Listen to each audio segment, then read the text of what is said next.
हाय दोस्तों, स्वागत है कुछ भी में।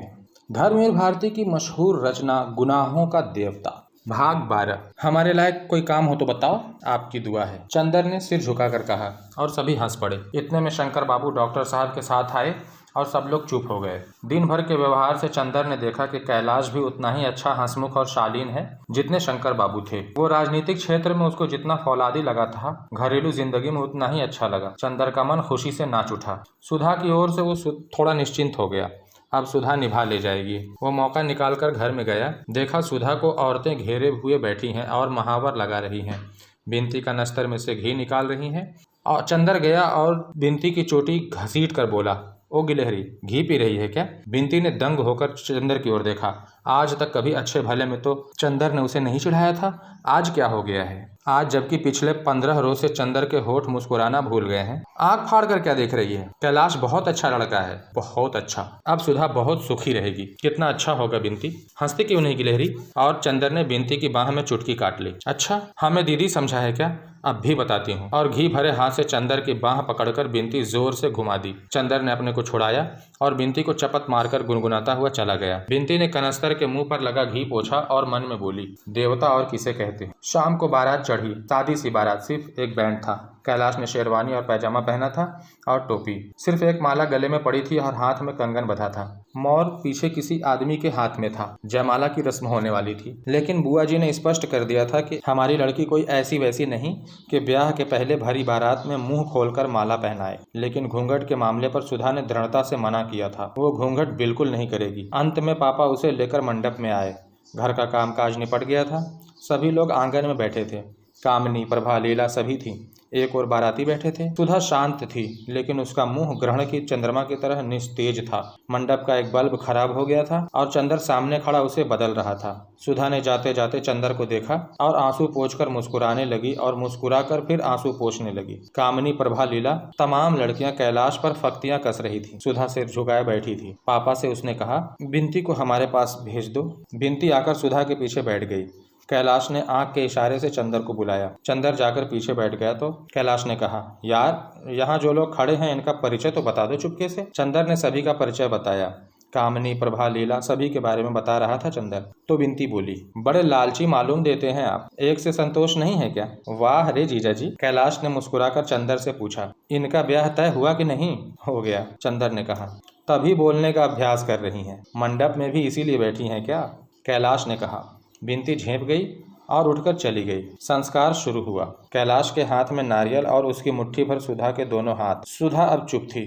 इतनी चुप कि लगता था उसके होठों ने कभी बोलना जाना ही नहीं। संस्कार के दौरान ही पारंपरिक प्रवचन का समय आया। कैलाश ने सभी प्रतिज्ञाएं स्वयं कही। शंकर बाबू ने कहा, लड़की भी शिक्षित है और उसे भी स्वयं वचन करने होंगे। सुधा ने सिर हिला दिया। एक असंतोष की लहर सी बारातियों में फैल गई।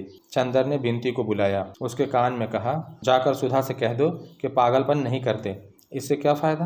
बिनती ने जाकर बहुत धीरे से सुधा के कान में कहा। सुधा ने सिर उठाकर देखा। सामने बारामदे की सीढ़ियों पर चंदर बैठा हुआ बड़ा चिंतित सा कभी शंकर बाबू की ओर देखता और कभी सुधा की ओर। सुधा से उसकी निगाह मिली और वो सिहर उठा।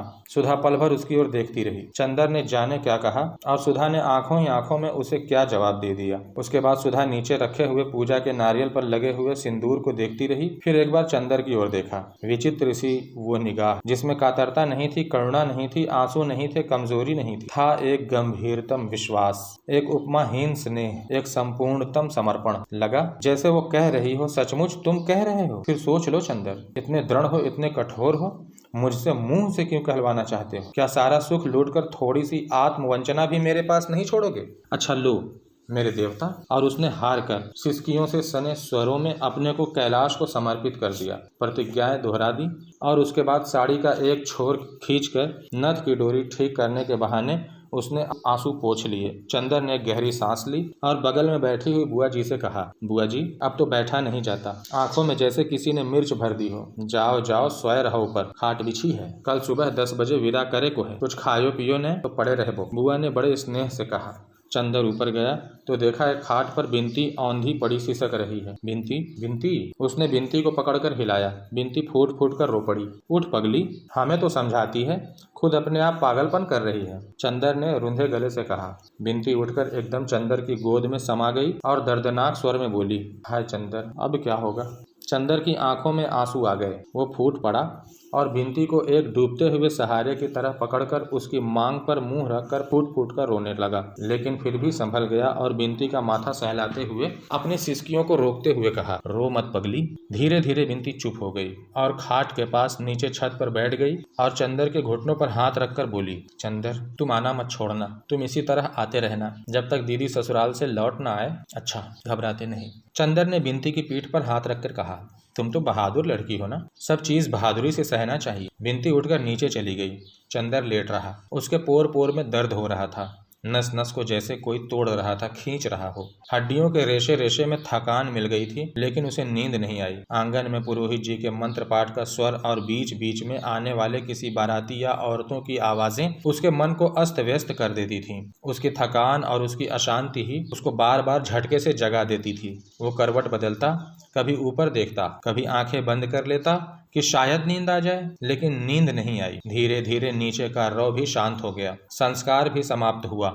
बाराती उठकर चलने लगे और वो आवाजों से ये पहचानने की कोशिश करने लगे कि अब कौन क्या कर रहा है। धीरे धीरे सब और शांत हो गया। चंदर ने फिर करवट बदली और आंख बंद कर ली। धीरे धीरे एक कोहरा उसके मन पर छा गया। वो इतना जागा कि अब अगर वो आंख भी बंद करता तो जब पलकें पुतलियों से छा जाती तो एक बहुत कड़वा दर्द होने लगा था। जैसे तैसे उसकी थोड़ी सी आंख लगी। किसी ने सहसा जगा दिया। पलक बंद करने में जितना दर्द हुआ था उतना ही पलकें खोलने में। उसने पलकें खोली, देखा सामने सुधा खड़ी थी। मांग और माथे में सिंदूर, कलाई में कंगन, हाथ में अंगूठियां, कड़े चूड़े, गले में गहने, बड़ी सी नथुनी, डोरे के सहारे कान में बंधी हुई, आंखें जिनमें बहादुर की घटाओं की गरज खामोश हो रही बरसात सी हो गई थी। वो पल भर पैतियाने खड़ी रही। चंदर उठकर बैठ गया। उसका दिल इस तरह धड़क रहा था जैसे किसी के सामने भागे का रूठा हुआ देवता खड़ा हो। सुधा कुछ बोली नहीं। उसने दोनों हाथ जोड़े और झुककर चंदर के पैरों पर माथा टेक दिया। चंदर ने उसके सिर पर हाथ रखकर कहा, ईश्वर तुम्हारा सुहाग अटल करे, तुम बहुत महान हो,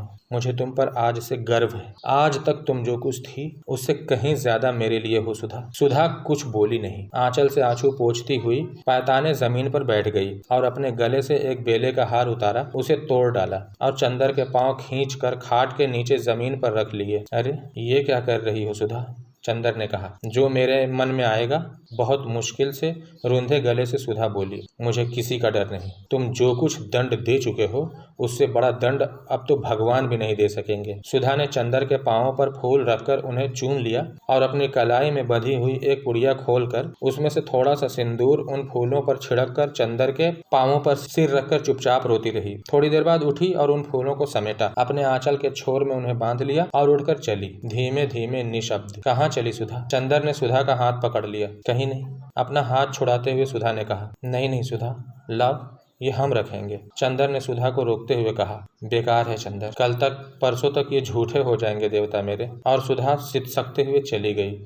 एक चमकदार सितारा टूटा और पूरे आकाश पर फिसलते हुए जाने की क्षितिज में खो गया। दूसरे दिन 8 बजे तक सारा सामान स्टेशन पहुंच गया था। शंकर बाबू और डॉक्टर साहब पहले ही स्टेशन पर पहुंच गए थे। बाराती भी सिर्फ वहीं चले गए थे। कैलाश और सुधा को स्टेशन तक लाने का जिम्मा चंदर पर था। बहुत जल्दी करते कराते भी 9:15 बज गए थे। उसने फिर जाकर कहा।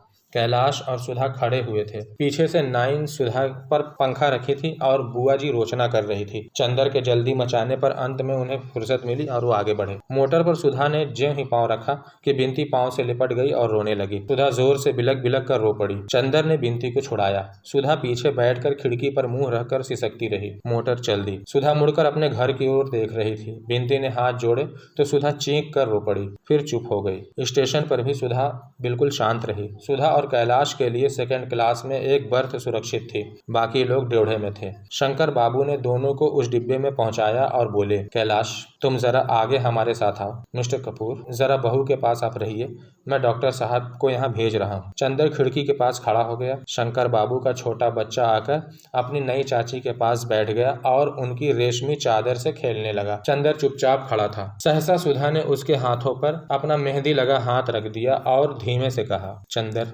चंदर ने मुड़कर देखा तो बोली, अब कुछ मत सोचो, इधर देखो। और सुधा ने जाने कितने दुलार से चंदर से कहा, देखो बिंती का ध्यान रखना, उसे तुम्हारे ही भरोसे छोड़ रही। और सुनो, पापा को रात को सोते वक्त दूध में ओवल्टीज जरूर दे देना, खाने पीने में गड़बड़ी मत करना। ये मत समझना कि सुधा मर गई तो फिर बिना दूध के चाय पीने लगे। हम जल्दी से आ जाएंगे, पम्मी का कोई खत आए तो हमें लिखना। इतने में डॉक्टर साहब और कैलाश आ गए। कैलाश कंपार्टमेंट की बाथरूम में चला गया। डॉक्टर साहब आए और सुधा के सिर पर हाथ रखकर बोले, बेटा आज तेरी माँ होती तो कितना अच्छा होता, और देख महीने भर में बुला लेंगे तुम्हें, वहाँ घबराना मत। गाड़ी ने सीटी दी। पापा ने कहा, बेटा अब ठीक से रहना और भावुकता या बचपना मत करना, समझी। पापा ने आंख से रुमाल लगा लिया। विवाह बहुत बड़ा उत्तरदायित्व है, तुम्हारी नई जिंदगी है। अब तक बेटी थी, अब बहू हो। सुधा बोली, पापा तुम्हारा ओवल्टीन का डिब्बा शीशे वाली मेज पर है, उसे पी लिया करना। और पापा बिंती को गांव मत भेजना, चंदर को अब घर पर ही बुला लो, तुम अकेले पड़ गए,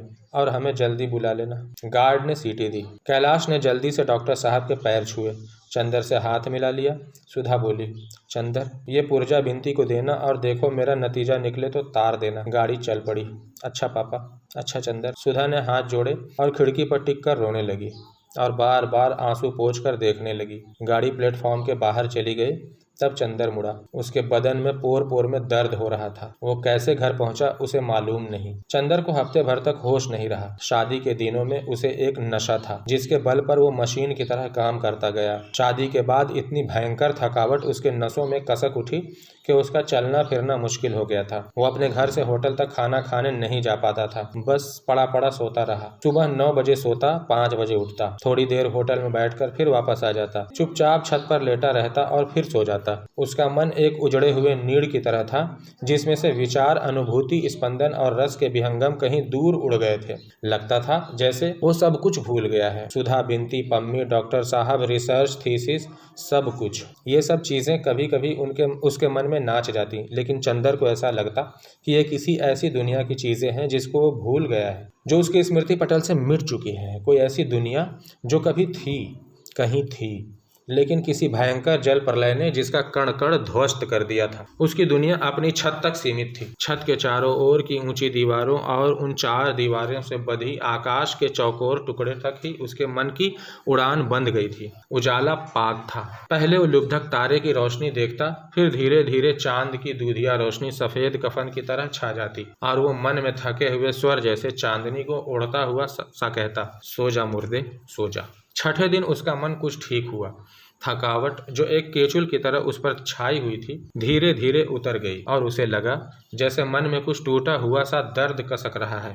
ये दर्द क्यों है, कैसा है, ये उसके कुछ समझ में नहीं आता था। 5 बजे थे, लेकिन धूप बिल्कुल नहीं थी। पीले उदास बादलों की एक झीनी तह ने ढलते हुए आषाढ़ के सूरज को ढक लिया था। हवा में एक ठंडक आ गई थी। लगता था कि झोंके किसी वर्षा के देश से आ रहे हैं। वो उठा, नहाया और बिंती के घर चल पड़ा। डॉक्टर शुक्ला लॉन पर हाथ में किताब लिए टहल रहे थे। 5 दिनों में जैसे वो बहुत बूढ़े हो गए थे। बहुत झुके हुए से निस्तेज चेहरा, डबडबाई आंखें और चाल में जैसे उम्र थक गई हो। उन्होंने चंदर का स्वागत भी उस तरह नहीं किया जैसे पहले करते थे। सिर्फ इतना बोले, चंदर, 2 दफे ड्राइवर को भेज कर बुलाया तो मालूम हुआ तुम सो रहे हो, अब अपना सामान यहीं ले आओ। और वो बैठकर किताब उलट पुलट कर देखने लगे। अभी तक वो बूढ़े थे, उनका व्यक्तित्व तरुण था। आज लगता था जैसे उनके व्यक्तित्व पर झुर्रियां पड़ने लगी है। उनके व्यक्तित्व की कमर भी झुक गई है। चंदर कुछ नहीं बोला, चुपचाप खड़ा रहा। सामने आकाश पर एक अजब सी जर्दी छा रही थी। डॉक्टर साहब ने किताब बंद की और बोले, सुना है कॉलेज के प्रिंसिपल आ गए हैं, जाऊं जरा उनसे तुम्हारे बारे में बात कराऊं। तुम जाओ, सुधा का खत आया है बिंती के पास। बुआ जी हैं? चंदर ने पूछा। नहीं, आज ही सुबह तो गई। हम लोग कितना रोकते रहे, लेकिन उन्हें कहीं और चैन ही नहीं पड़ता। बिंती को बड़ी मुश्किल से रोका मैंने, और डॉक्टर साहब गैरेज की ओर चल पड़े। चंदर भीतर गया। घर इतना सुनसान था, इतना भयंकर सन्नाटा कि चंदर के रोए रोए खड़े हो गए। शायद मौत के बाद का घर भी इतना नीरव और इतना भयानक न लगता हो जितना ये शादी के बाद का घर। सिर्फ रसोई से कुछ खटपट की आवाज आ रही थी। बिंती, चंदर ने पुकारा। बिंती चौके में थी। वो निकल आई। बिंती को देखते ही चंदर दंग हो गया। वो लड़की इतनी दुबली हो गई थी कि जैसे बीमार हो। रो रोकर उसकी आंखें सूज गई थी और होंठ मोटे पड़ गए थे। चंदर को देखते ही उसने कढ़ाई उतार कर नीचे रख दी और बिखरी हुई लटें सुधार कर आंचल ठीक कर बाहर निकल आई। कमरे से खींचकर एक चौकी आंगन में डालकर चंदर से बहुत उदास स्वर में बोली। बैठिए, घर कितना सोना लग रहा है बिंती, तुम अकेले कैसे रहती होगी? चंदर ने कहा। बिंती के आंखों में आंसू छलछला आए। बिंती, रोती क्यों हो? छी, मुझे देखो, मैं कैसे पत्थर बन गया हूँ। क्यों, तुम तो इतनी अच्छी लड़की हो। चंदर ने बिंती के कंधे पर हाथ रखकर कहा। बिंती ने आंसू भरी पलकें चंदर की ओर उठाई और बड़े ही कातिर स्वर में कहा, आप देवता हो सकते, लेकिन हर एक तो देवता नहीं। फिर आपने कहा था आप आएंगे बराबर, पिछले हफ्ते से आए भी नहीं। ये भी नहीं सोचा कि हमारा क्या हाल होगा। रोज सुबह शाम कोई भी आता तो हम दौड़ कर देखते कि आप आए या नहीं। दीदी आपकी थी, बस उन तक आपका रिश्ता था, हम तो आपके कोई है ही नहीं। नहीं बिंती, इतने थक गए थे कि हम कहीं आने जाने की हिम्मत ही नहीं पड़ती थी। बुआ जी को जाने क्यों दिया तुमने, उन्हें रोक लेती। चंदर ने कहा, अरे वो थी तो रोने भी नहीं देती थी। मैं 2-3 दिन तक रोई तो मुझ पर बहुत बिगड़ी और महाराजिन से बोली, हमने तो ऐसी लड़की नहीं देखी। बड़ी बहन का ब्याह हो गया तो मारे जलन के दिन रात आंसू बहा बहा कर अमंगल बनाती है। जब बखत आएगा तभी शादी करेंगे कि अभी से ही किसी के साथ निकाल दूं? बिंती ने गहरी सांस लेकर कहा, आप समझ नहीं सकते कि जिंदगी कितनी खराब है। अब तो हमारी तबीयत होती है कि मर जाएं। अभी तक दीदी थी, सहारा दिए रहती थी, हिम्मत बधाए रहती थी। अब तो कोई नहीं हमारा। छी, ऐसी बातें नहीं करते बिंती, महीने भर में सुधा आ जाएगी और माँ की बातों का क्या बुरा मानना। आप लड़की होते तो समझते चंदर बाबू, बिंती बोली और जाकर एक तश्तरी में नाश्ता ले आई। लो, दीदी कह गई थी कि चंदर के खाने पीने का ख्याल रखना, लेकिन ये किसको मालूम था कि दीदी के जाते ही चंदर गैर हो जाएंगे। नहीं बिंती, तुम गलत समझ रही हो। जाने की अजीब सी खिन्नता मन में आ गई थी, कुछ करने की तबीयत ही नहीं होती थी। आज कुछ तबीयत ठीक हुई तो सबसे पहले तुम्हारे ही पास आया। बिंती, अब सुधा के बाद मेरा है ही कौन तुम्हारे सिवा? चंदर ने बहुत उदास स्वर में कहा। तभी न उस दिन मैं बुलाती रह गई और आप ये गए वो गए और आंख से ओझल। मैंने तो उसी दिन समझ लिया था कि अब पुराने चंदर बाबू बदल गए। बिंती ने रोते हुए कहा। चंदर का मन भर आया, गले में आंसू अटक रहे थे, लेकिन आदमी की जिंदगी भी कैसी अजब होती है। वो रो भी नहीं सकता था, माथे पर दुख की रेखा भी झलकने नहीं दे सकता था, इसलिए कि सामने कोई ऐसा था जो खुद दुखी था और सुधा की धाती होने के नाते बिंती को समझाना उसका पहला कर्तव्य था। बिंती के आंसू रोकने के लिए वो खुद अपने आंसू पी गया और बिंती से बोला, लो तुम भी कुछ खाओ।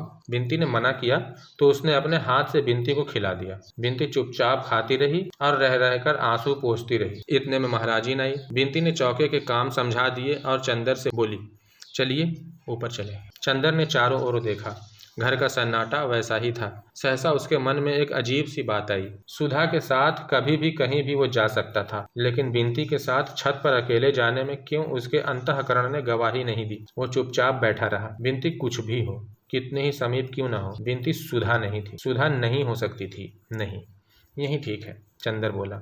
बिंती गई, सुधा का पत्र ले आई। चंदर का मन जाने कैसा होने लगा।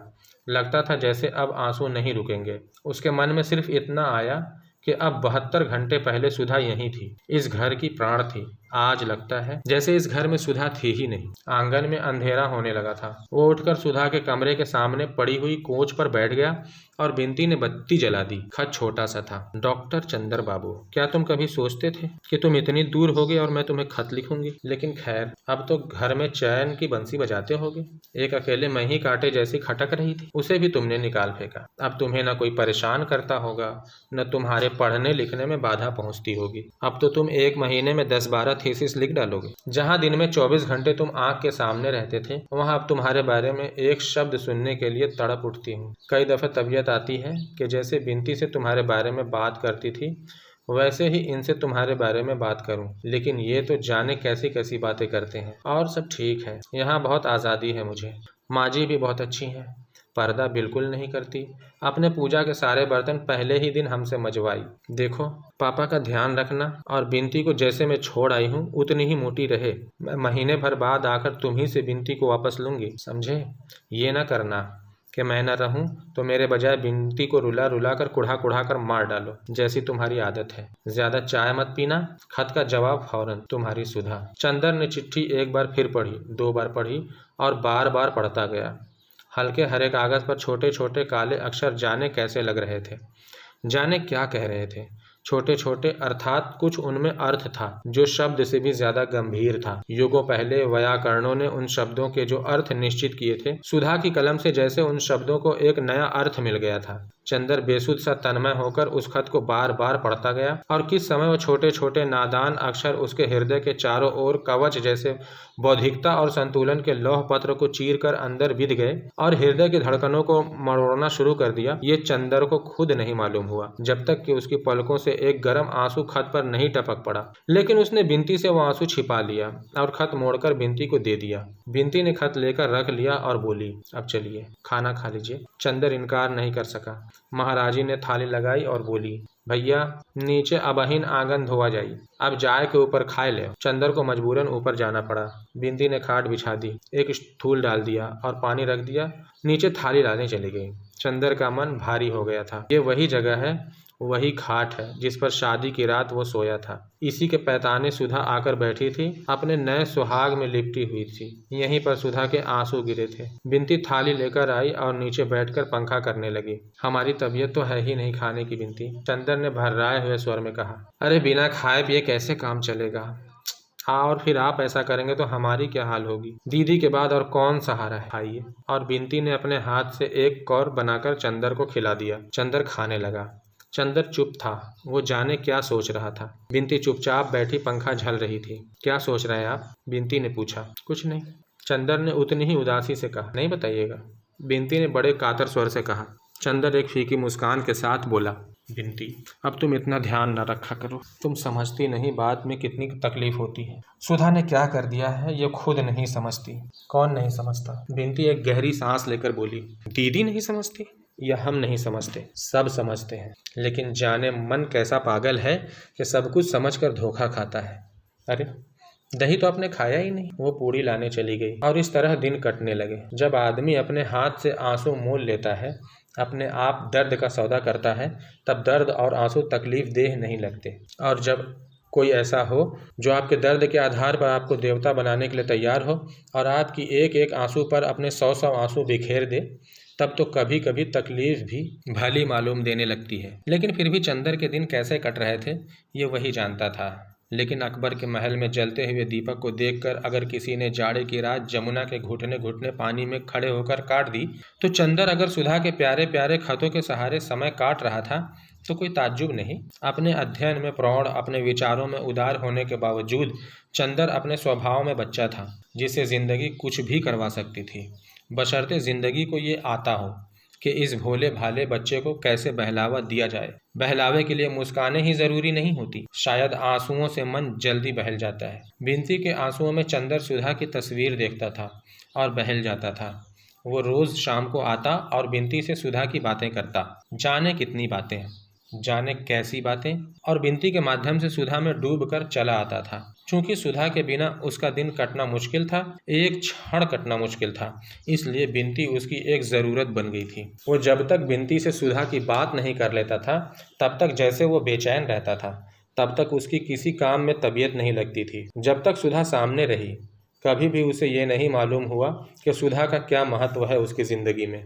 आज जब सुधा दूर थी तब उसने देखा कि सुधा उसकी सांसों से भी ज़्यादा आवश्यक थी उसकी ज़िंदगी के लिए। लगता था वो एक क्षण सुधा के बिना जिंदा नहीं रह सकता था। सुधा के अभाव में बिनती के माध्यम से वो सुधा को ढूंढता था, और जैसे सूरज के डूब जाने पर चांद सूरज की रोशनी उधार लेकर रात को उजियारा कर देता है, उसी तरह बिनती सुधा की याद से चंदर के प्राणों पर उजियारी बिखेरती रही। चंदर बिनती को इस तरह अपनी सांसों के छाह में दुबकाए रहा जैसे बिनती सुधा का स्पर्श हो, सुधा का प्यार हो। बिनती भी चंदर के माथे पर उदासी के बादल देखते ही तड़प उठती थी, लेकिन फिर भी बिनती चंदर को हंसा नहीं पाई। चंदर का पुराना उल्लास लौटा नहीं। सांप का काटा हुआ जैसे लहरी लेता है, वैसे ही चंदर की नसों में फैला हुआ उदासी का जहर रह रहकर चंदर को झकझोर देता था। उन दिनों 2-2, 3-3 दिन तक चंदर कुछ नहीं करता था, बिनती के पास भी नहीं जाता था, बिनती के आंसुओं की भी परवाह नहीं करता था, खाना नहीं खाता था और अपने को जितनी तकलीफ हो सकती थी देता था। फिर ज्यों ही सुधा का कोई खत आता था वो उसे चूम लेता और फिर स्वस्थ हो जाता था। बिनती चाहे जितना करे, लेकिन चंदर की इन भयंकर उदासी के लहरों को चंदर से छीन नहीं पाई थी। चांद कितनी कोशिश क्यों न करे, वो रात को दिन नहीं बना सकता, लेकिन आदमी हंसता है। दुख दर्द सभी में आदमी हंसता है।